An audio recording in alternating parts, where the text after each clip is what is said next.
நடிகர் ரவி மோகனும் அவருடைய தோழி கெனிஷாவும் சேர்ந்து கோவால 42 லட்சத்துக்கு ஒரு இடத்த வாங்கியிருக்காங்க. இதுக்கான ஆவணங்களை நடிகர் ரவி மோகனுடைய தனிப்பட்ட விவரங்களை பூர்த்தி செஞ்சிருக்காரு. அதுல அவர் தெரிவிச்சிருக்க விஷயம்தான் இப்போ சர்ச்சைக்குள்ளாகி இருக்கு. ரவி மோகன் போன வருடம் தான் தன்னுடைய மனைவியை விவாகரத்து செய்ய இருப்பதா சொல்லி பெரிய அதிர்ச்சி கொடுத்தாரு. ஆனா அந்த வழக்கு இன்னும் நீதிமன்றத்துல நிலுவையில தான் இருக்கு. முக்கியமா சொல்லணும்னா இதுக்கு ரவி மோகனுடைய மனைவி ஆர்த்தி ரவி சம்மதமே தெரிவிக்கல.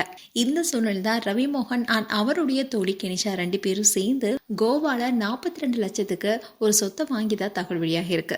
இதுல அதிர்ச்சியான விஷயம் என்னன்னா, அந்த சொத்து பதிவு செய்யும் போது தனக்கு திருமணம் ஆகணும்னு ரவி மோகன் அதில் குறிப்பிட்டிருக்காரு. இந்த விஷயம் தான் இப்ப பேசும் பொருளா இருக்கு. திருமணமாகி பல ஆண்டுகள் வாழ்ந்து இப்போ விவாகரத்து வழக்கம் நிலுவையில் இருக்கும்போது இப்படிப்பட்ட தகவல் வெளியானதுனால இது சட்ட ரீதியா சரியா என்ற கேள்வியும் எழுந்திருக்கு.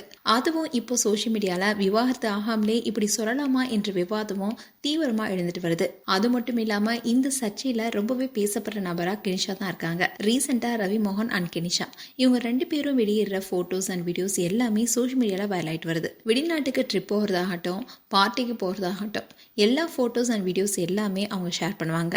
இப்படி ஒரு பக்கம் போயிட்டு இருக்க ஆர்த்தி ரவி அவங்களுடைய சோஷியல் மீடியா பேஜ்ல சோகமான போஸ்டர் போட்டுட்டு தான் இருக்காங்க. அவங்க நேரடியா எதையும் சொல்லனாலும் அவங்க போடுற போஸ்ட் எல்லாமே அவங்களுடைய மனநிலையை வெளிப்படுத்துற மாதிரி தான் அமைஞ்சிருக்கு. இப்படி இருக்க சூழ்நிலை தான் ரவி மோகனுடைய விவாகரத்து வழக்கு, இன்னொரு பக்கம் புதிய சொத்து சர்ச்சை, இதற்கிடையில நட்பு தொடர்பான வதந்தின்னு இப்படி தொடர்ந்து சர்ச்சையிலேயே இருக்காரு ரவி மோகன். மேலும் ரவி மோகன் குறித்து உங்களுடைய கருத்துக்களை கமெண்ட் செக்ஷன் சொல்லுங்க. இது போன்ற வீடியோஸை பார்க்க நியூஸ் தமிழ் கிச்சனை சப்ஸ்கிரைப் பண்ணுங்க. மறக்காம நோட்டிபிகேஷன் பட்டனை கிளிக் பண்ணுங்க.